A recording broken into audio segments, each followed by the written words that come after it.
buenas tardes a todos. Bienvenidos al NeuroHouse. Permítame, antes de introducir por qué nos encontramos hoy día y también el programa de la jornada, permítame dedicarle unos minutos para explicarles del por qué nace NeuroHouse y por qué Novartis ha decidido entrar en este nuevo camino. Queremos reimaginar las neurociencias en España y tal vez, ¿por qué no?, reimaginar la medicina en el mundo. Y uno de los objetivos principales es que queremos cambiar la forma de cómo interactuamos con nuestros actores principales en España. En este caso son los neurólogos. Queremos trabajar de una manera diferente, de una manera mucho más abierta, de una manera meritocrática y haciendo proyectos que sean de largo plazo. Para esto necesitamos cambiar también nuestra manera de trabajar interna y de cómo ayudamos a las futuras generaciones, sobre todo neurólogos, a que puedan crear más oportunidades. Por eso hemos decidido de reimaginar las neurociencias en España, tratando de empujar la innovación, llamándola la neuroinnovación. La otra cosa, y que es fundamental, también queremos tratar de promover la mentorización con la parte de neuroinnovación. Y por último, queremos fomentar el conocimiento a través de la creación de una academia, que la llamaremos NeuroAcademy. Y dentro de NeuroAcademy, una de las piezas más importantes es tratar de acelerar el conocimiento de las nuevas generaciones y hacer que las nuevas generaciones aceleren la comprensión del mundo actual a las personas más seniors. Por eso nace NeuroTalks, que es una manera nueva de aprender juntos, de intercambiar opiniones, de intercambiar conocimiento y de ayudar a muchísimas más personas que hoy día no están presentes, pero lo haremos virtualmente, de poder acceder a ese conocimiento. Por tal motivo, les doy la bienvenida a este primer NeuroTalks y en esta ocasión tenemos dos personas muy importantes que iniciarán este camino. Les agradezco ya de antemano a todo el equipo que ha hecho posible esto y a los que participan hoy día y a las personas que también nos escucharán en postproducción. Quiero dar la bienvenida a la primera charla de hoy. La primera charla la dará el doctor Jordi Rumià. Jordi Rumià es neurocirujano funcional, coordinador del programa de neurocirugía funcional de adultos y pediátrica en el Hospital Clínic y Hospital Sant Joan de Déu. Es profesor asociado de neurocirugía en la Universidad de Barcelona. El doctor Rumià se licenció en medicina por la Universidad de Barcelona en 1987 y obtuvo el doctorado por la misma universidad en 2018. Su especialidad es la neurocirugía y se ha formado en neurocirugía de la epilepsia en Estados Unidos y en neurocirugía de los trastornos del movimiento en Francia. Desde el 1995 se ha dedicado a la implantación y el desarrollo del programa en neurocirugía funcional. En el campo de la investigación es autor de más de 80 publicaciones científicas en revistas indexadas y ha participado en más de 150 conferencias científicas nacionales e internacionales. Así que reciban por favor al doctor Rumià para su charla que es La substancia de la conciencia.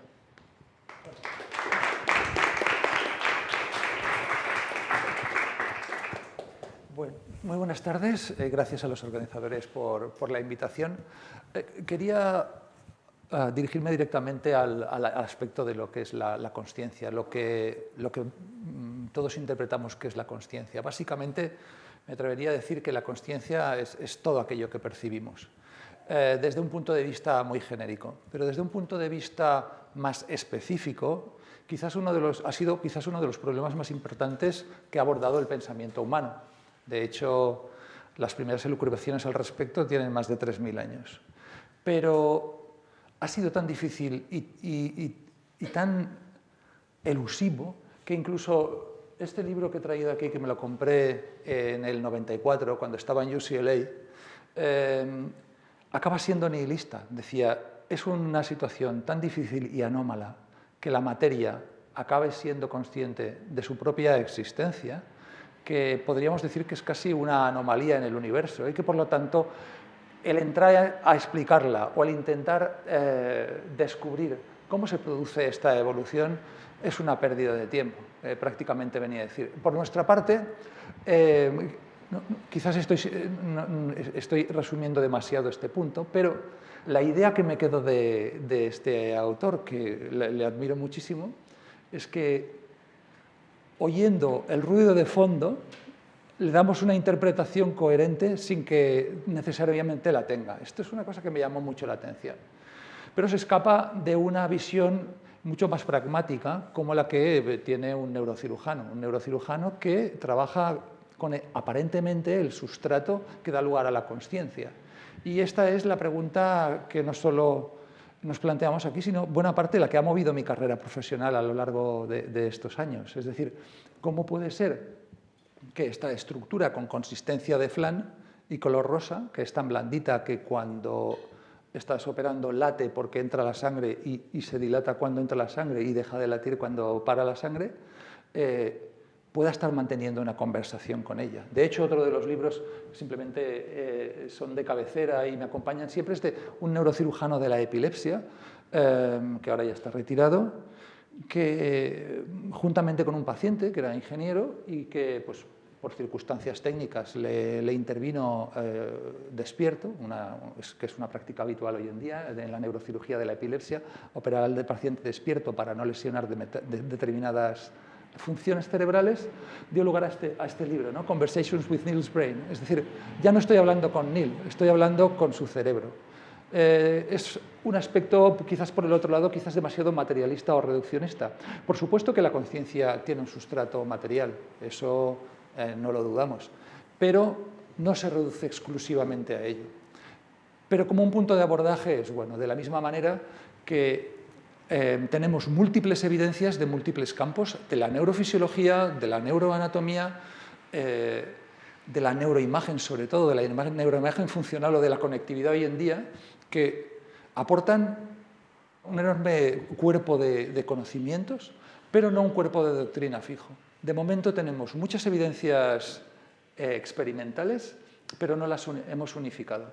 En mi opinión, de lo que está pasando con la consciencia o incluso con la neurociencia, pero particularmente con el problema de la consciencia, es decir, y ahora hago un inciso, la consciencia necesita dos aspectos fundamentales. Por una parte, la vigilia o arousal, y por otra parte, la percepción de uno mismo, el self-awareness. Esto es en ocasiones un punto que en la traducción puede perderse. Pero en todo caso, lo que sí que es cierto es que no tenemos una teoría clara que unifique estos conocimientos, estas evidencias experimentales que estamos hallando. Ahora lo comentaba que estamos en una situación análoga a la que se encontraba la física a finales del siglo XIX o principios del siglo XX.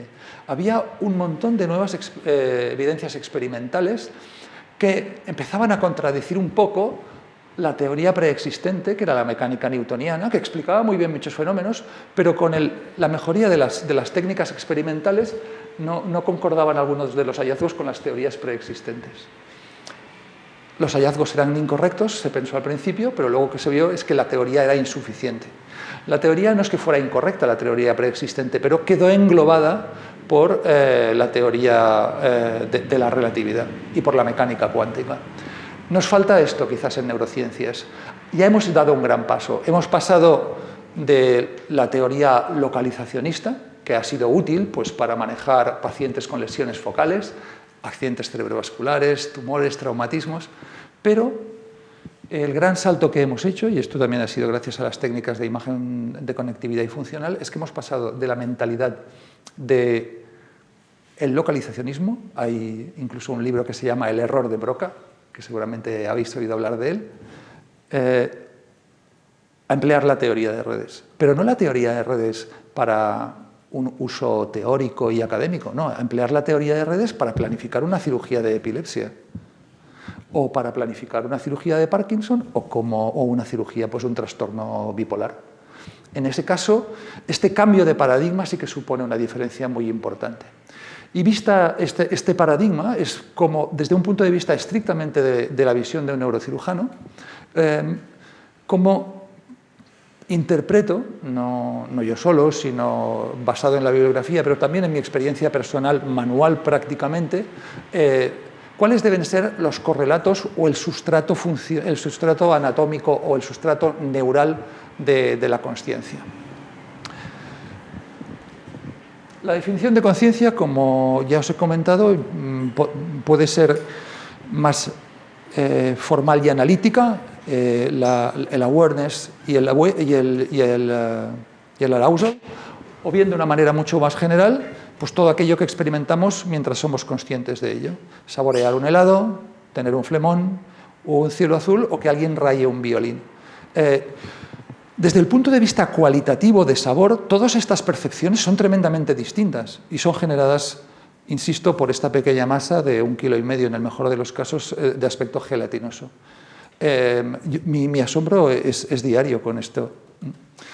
Relacionar estas percepciones con el mundo material objetivo es quizás la pregunta principal que nos planteamos esta tarde. Hay muchos estudios, tanto anatómicos como funcionales, pero quizás los que se vinculan más con la experiencia neuroquirúrgica son aquellos que ponen un presupuesto de mínimos, de mínimo denominador para seguir generando consciencia. Y aquí, pues, dada la audiencia, todos sois conscientes de las limitaciones anatómicas. Dependiendo de, esta es una cirugía de epilepsia, en un lóbulo frontal. Como veis, la frontal derecho. Como veis, la extirpación es de un tamaño considerable, es un foco epiléptico grande, era un trastorno de la migración neuronal. Y concretamente es el área 10 de Brodmann, el polo frontal. En teoría, pensaba que el paciente iba a tener más problemas disejecutivos o perceptivos.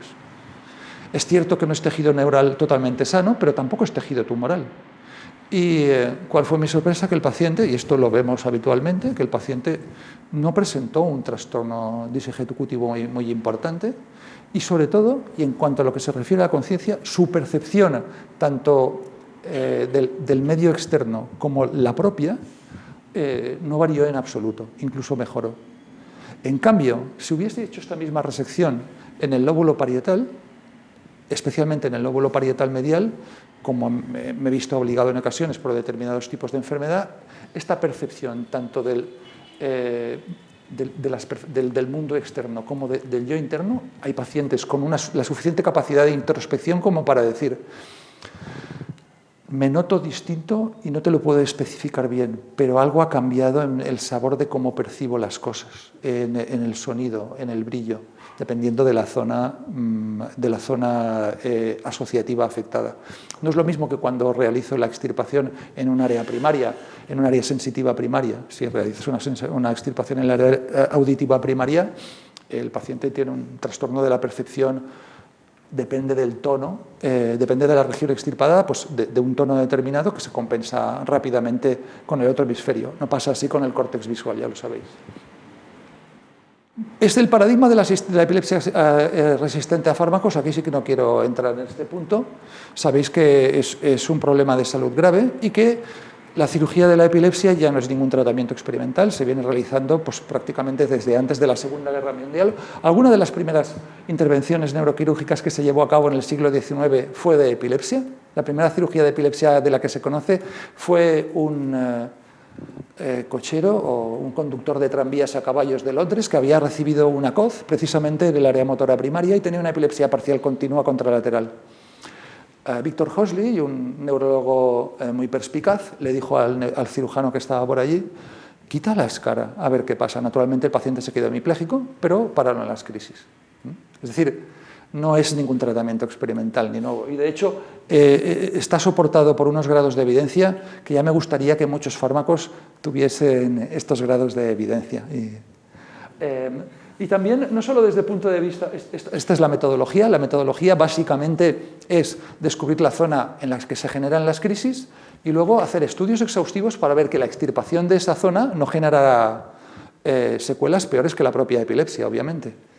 Por lo tanto, no es una indicación absoluta, depende del grado de discapacidad que provoquen las crisis epilépticas. De hecho, los pacientes y sus familias, dependiendo del tipo de epilepsia, están dispuestos a aceptar grados de secuelas que os llamarán la atención. Por eso necesitamos una evaluación, por otra parte, multimodal, especialmente de la consciencia, pero también de otros tipos de percepciones y también de trastornos ejecutivos. En ocasiones nos vemos obligados a implantar electrodos en el interior del cerebro para encontrar la zona de la epilepsia, pero también para mapear las funciones normales e intentar evitar su lesión.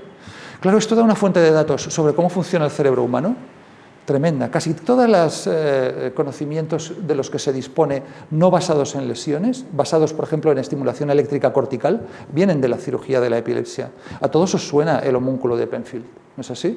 Penfield era uno de los primeros neurocirujanos de la epilepsia de mediados del siglo XX. Mira, este es el método que utilizamos. Se introducen electrodos profundos o electrodos de superficie que nos permiten no solo localizar la zona en la que se originan las crisis, sino también sus vías de propagación. En ocasiones no es necesario extirpar las vías de propagación.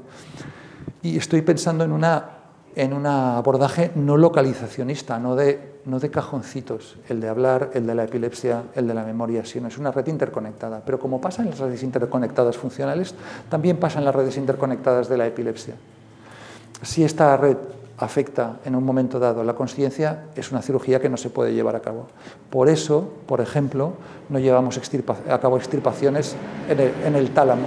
Y por eso, en cambio, un paciente puede soportar una hemisferectomía entera sin que haya alteraciones en su consciencia. Esto es un apunte, no solo es eficaz, sino que es eficiente desde el punto de vista del coste sanitario.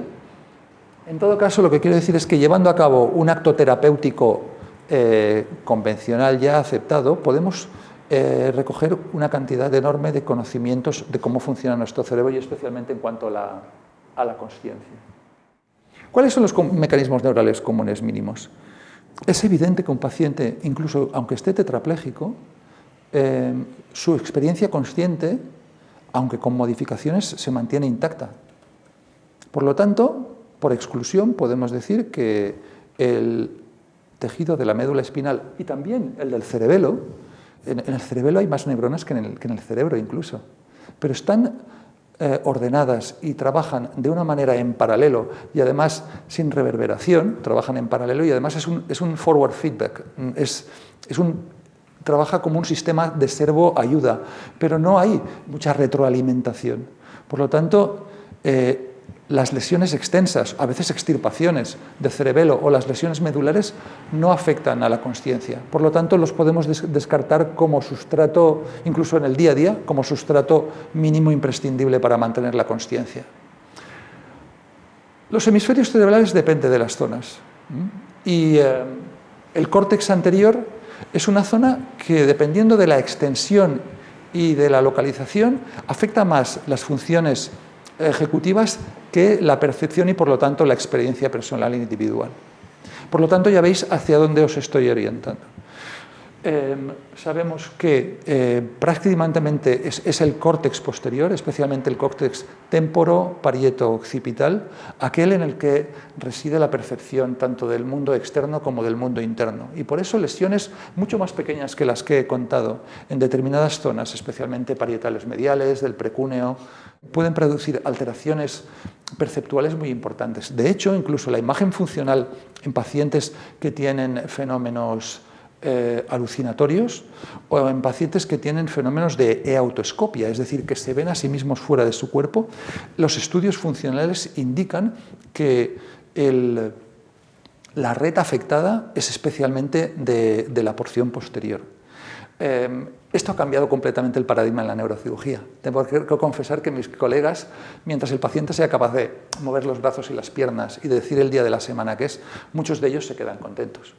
Pero luego el paciente, si tiene un trastorno ejecutivo, cuando vuelves a pasarle visita al día siguiente, sigue en la misma silla sin moverse, si te has llevado el lóbulo frontal derecho.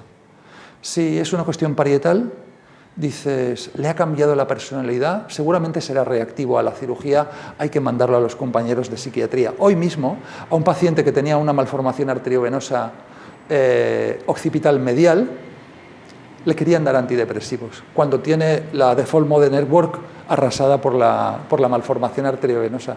Por lo tanto, nuestra percepción de las redes ha cambiado nuestra práctica diaria. Por supuesto que hay algunos que hemos abrazado esta percepción del cerebro mucho más rápido que otros colegas, independientemente de la edad. Puedes llevar tejanos y seguir pensando como Broca. Pero para nosotros es de una aplicación práctica tremenda y es el futuro de la neurocirugía. ¿Cuál es el futuro de la neurocirugía? Conocer bien el conectoma, saber qué parte del conectoma se relaciona con la consciencia, saber qué partes del conectoma son anómalas respecto a una población general normal y influir sobre este conectoma de la manera menos invasiva posible. Este es un ejemplo simplemente de lo que puede llegar a soportar la consciencia siempre y cuando se mantengan los circuitos intactos multimodales de un solo hemisferio. Esta es una enfermedad afortunadamente bastante rara que se llama encefalitis de Rasmussen, otro cirujano de la epilepsia, discípulo de Penfield, en el cual la inmunidad se vuelve contra los receptores del glutamato del propio paciente, pero solo afecta a un hemisferio. El hecho de por qué se afecta a un hemisferio y no al otro es un verdadero misterio. Pero son pacientes en los cuales el hemisferio enfermo se va quemando. Son pacientes que pueden llegar a tener 200 crisis epilépticas diarias y además afectan en la edad pediátrica. Aparte del riesgo vital que pueden tener estas crisis, hay otro punto muy importante y es que y esto quizás es el punto en el cual uno se decide a hacer la hemisferotomía. Cuando ves que el coeficiente intelectual del paciente está cayendo, que aunque luego le operes y se curen las crisis, el estado cognitivo de consciencia del paciente ha caído por debajo de unos niveles que, aparte de no convulsionar, lo único que vas a poder hacer con él es ingresarlo en una institución. ¿De acuerdo? Por eso, en el caso de Víctor, que es un caso real que operé en el 98 y cuyo seguimiento, como ya podéis comprender, es bastante largo, pues este es el tipo de intervención que se hace una desconexión hemisférica. Antiguamente se extirpaba el hemisferio, pero la cavidad de resección que quedaba era tan grande que se producían microtraumatismos en el hemisferio sano por falta de soporte mecánico. No sé si me explico bien. La cuestión es que hoy en día, ya veis que la lámina anatómica y la resonancia magnética postoperatoria es una desconexión del hemisferio con preservación de su indemnidad vascular para que no se infarte. Y este es el resultado cognitivo postoperatorio. Va bajando el coeficiente intelectual hasta la operación. Dices, pero si le has desconectado medio cerebro, ¿cómo puede ser que mejore desde el punto de vista cognitivo? Porque el hemisferio, en este caso es un paciente pediátrico, con lo cual la plasticidad es importante. Pero no solo es capaz de soportar la consciencia, sino también la inteligencia. De hecho, mejora también por la reducción del fármaco y también por la reducción de la actividad deletérea del hemisferio enfermo sobre el hemisferio sano. Ya sabéis que en la epilepsia no solo están las crisis, sino la actividad intercrítica perjudicial sobre el cerebro que tiene el paciente secuestrado. Hoy mismo en la consulta, y esto ya me salto el guión, una paciente me decía, después de la operación estaba sorprendida porque podía pensar más rato seguido, porque como tenía tantas crisis diarias y sobre todo tenía una actividad intercrítica tan intensa, tenía una punta onda continua durante las 24 horas, que su actividad introspectiva quedaba interrumpida constantemente por ese parpadeo de fluorescente que decía ella, que cuando se retira, incluso tuvo un momento de dificultad de adaptación. Es lo que llaman a veces the burden of normality, porque de pronto, pienso demasiado, ¿no? Se quejaba de eso. Pero también desde el punto de vista motor y de calidad de vida, pues tiene una influencia importante. Tenemos estos elementos comunes mínimos. Podemos descartar la médula espinal, aunque es muy compleja, pero son tractos de bajada y subida. No hay una interrelación reverberante entre ellos, no hay multimodalidad interconectada como sucede en la corteza. De hecho, las principales teorías sobre la consciencia, que son incipientes, quizás la que tiene más visos de acabar siendo el germen de una teoría más clara, es la teoría de la información integrada. La conciencia o la metacognición, es decir, sé que estoy sabiendo, aparece cuando diferentes modalidades de percepción se integran y es entonces cuando aparece la consciencia. Por eso se necesita un mínimo de elementos, pero muchos menos de los que podríamos pensar. Claro, esto también plantea un problema casi de tipo darwinista. ¿Hasta cuándo tenemos que descender en la escala filogenética, en la escala evolutiva, para ver que estos elementos comunes han desaparecido? Al final de su carrera, Darwin se preguntaba sobre la consciencia que podían tener las lombrices de tierra, y no es que tuviese demencia, sino que el hombre había llevado al extremo sus teorías. Pues esto es algo parecido. Por supuesto que se necesita el tronco del encéfalo, ahora no os voy a aburrir con el sistema reticular activador, por supuesto que sí, una lesión en la sustancia grisa periacueductal con una resonancia aparentemente normal puede dejar a un paciente en estado vegetativo o en estado de mínima consciencia, pero el tálamo también es fundamental en el mantenimiento de la consciencia, porque la oscilación en una frecuencia de unos 40 Hz, en una frecuencia gamma constante entre los núcleos intralaminares o los núcleos no específicos del tálamo y la corteza cerebral, este diálogo constante es el que permite también mantener un tono activo de la corteza. Y por lo tanto, básicamente de la red la red en reposo, ¿no? La red por defecto neuronal.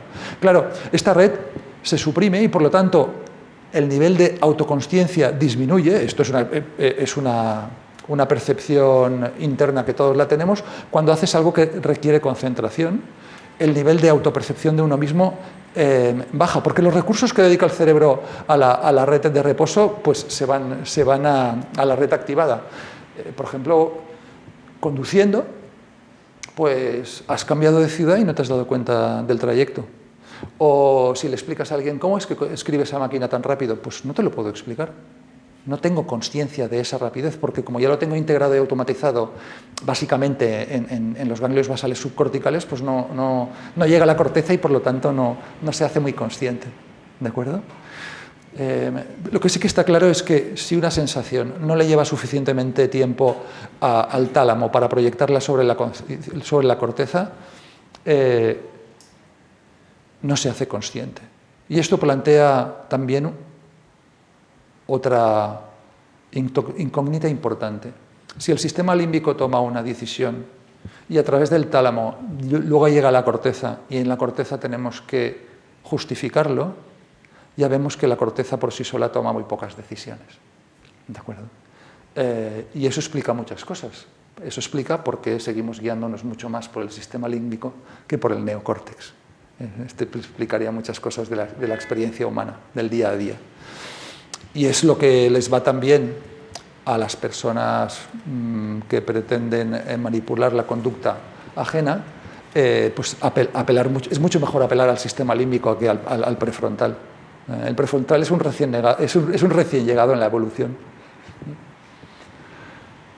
En callosotomías es curioso, porque si llevo a cabo una callosotomía anterior, los trastornos perceptivos y de conciencia del paciente, como en este caso, casi siempre intento hacer callosotomía anterior. La callosotomía es un procedimiento que cada vez hago menos, pero es para evitar que crisis pasen de un lado a otro y el paciente caiga al suelo y se desplome. Son pacientes que se suelen causar muchos traumatismos y en ocasiones está indicada. En cambio, si hacemos la callosotomía hasta posterior, parietal, entonces el paciente sí que empieza a tener problemas de percepción.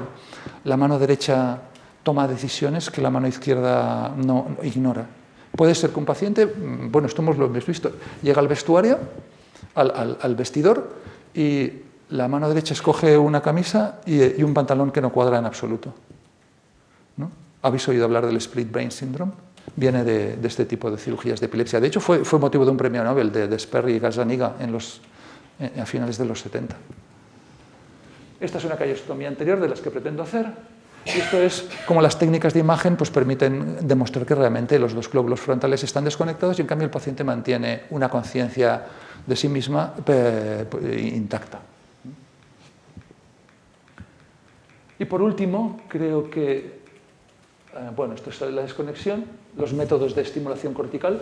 Ya os lo he dicho, la extirpación, por ejemplo, esto es un polo occipital, es área visual primaria, no altera en absoluto la consciencia. Pero si la resección hubiese ido más adelante, no hacia el área 17, que es esta, este paciente tenía una epilepsia parcial continua y vivía en la UCI, por eso hicimos esta resección tan agresiva. No, naturalmente nunca se hace esto de manera para probar. Si la resección hubiese llegado más adelante, a las áreas asociativas 18 y 19, hubiese tenido percepciones distorsionadas sin duda. La resección del lóbulo temporal, si es estrictamente limitada al mismo, causa ciertos problemas con la memoria de trabajo, pero causa más problemas específicos. Y para terminar es lo que os decía. Esta es una intervención que llevé a cabo ayer, una estimulación del núcleo anterior del tálamo. El núcleo anterior del tálamo es la parte del tálamo que forma parte del sistema de Papez, del sistema límbico. Es un paciente que tuvo una encefalitis límbica y se afectaron ambos hipocampos. Naturalmente no se puede extirpar ambos hipocampos. La extirpación bilateral de los hipocampos es un caso paradigmático que desarrolló la neuropsicología en los años 50. neurocirujano que se llamaba Scoville, llevó a cabo una extirpación de ambos lóbulos temporales para una epilepsia y el paciente, a partir de ese momento, su vida se detuvo. Nunca más memorizó nada más. Se levantaba por la mañana 20 años después y se miraba en el espejo y decía: ¿quién es este viejo? ¿De acuerdo? Es un caso que está estudiadísimo.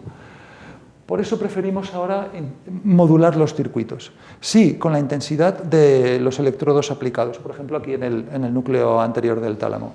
Podemos modular bien la frecuencia de crisis epilépticas bitemporales, hipocámpicas, fantástico. Pero en el momento que el paciente empieza a presentar trastornos graves de memoria o trastornos afectivos, porque claro, estamos modulando todo el circuito límbico, tenemos que variar la programación, que afortunadamente, como se regula externamente mediante el neuroestimulador, se puede regular su programación, podemos hacer que el paciente varíe y en ocasiones vemos variaciones de la percepción de sí mismo.